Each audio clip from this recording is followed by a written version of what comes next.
बातें बताओ ना जल्दी। हट हम जा, नहीं सुना तो बोल।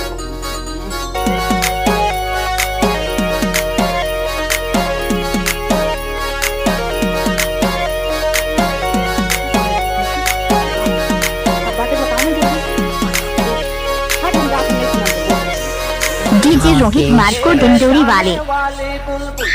अरे जरा ठहरियो सुन मोर बात, तोरे पाछू हम पगला हवन।